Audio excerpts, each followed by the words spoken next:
we will not accept a situation where India does not produce any evidence, but begins to accuse us within minutes of that attack. India accused Pakistan. I cannot understand how a responsible country can do something like that. Israel and Palestine, Russia and Ukraine, and now India and Pakistan. The world has gone crazy and lost control. April 22nd, the town of Pahalgam was attacked, where 26 people innocently lost their lives. India blamed armed groups which they claim was backed by Pakistan.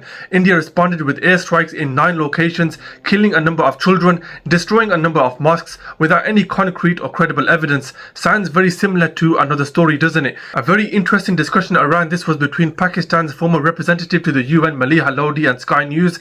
Let's take a look. But does India have some right to respond to the terrorist attack of April 22nd in some way? I think if we accept that, then we accept the law of the jungle, because India produced no evidence. And there is nothing in international law that allows a country that doesn't produce a shred of evidence to undertake a violation of another country's sovereignty in such a fraught environment. This is an act of extreme irresponsibility by the Indians. I think they have transgressed not just international law, but also international norms and humanity, because targeting civilians is a cowardly act. Do you think they targeted civilians?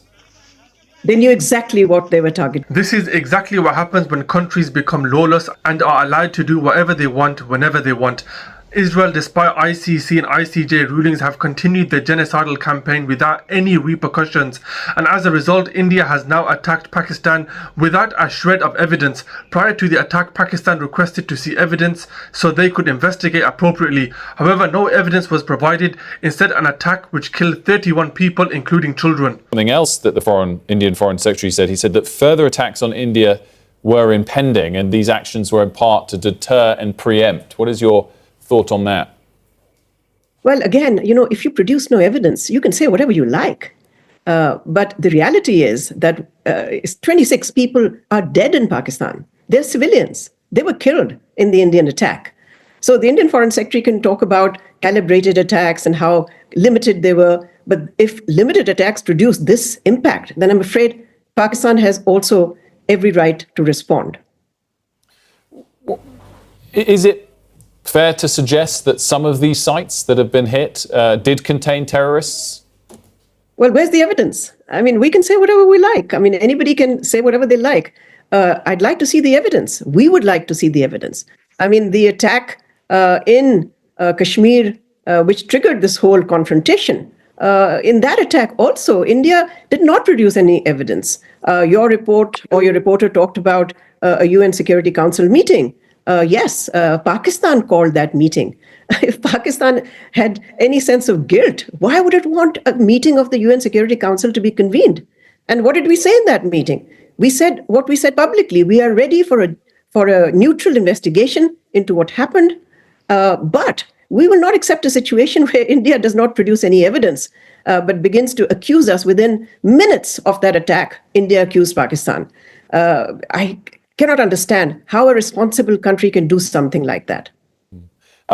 Just to wrap things up, Maleeha, I mean, it's really interesting hearing your take on this, and I guess it suggests over the course of this interview and this conversation, I guess a different scale of my interpretation of the likelihood of further response from Pakistan or not. Your final thoughts on that?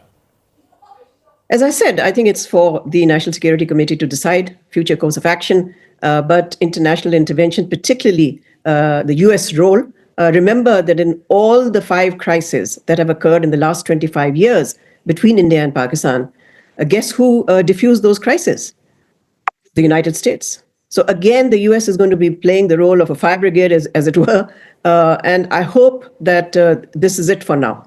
So let me get this right. Pakistan called a meeting, Pakistan requested evidence, Pakistan wanted to investigate, and the response was a bombing of 9 sites.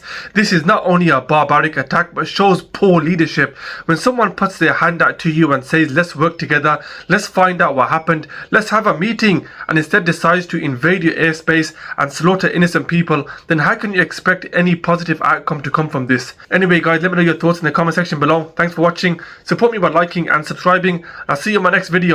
Peace out.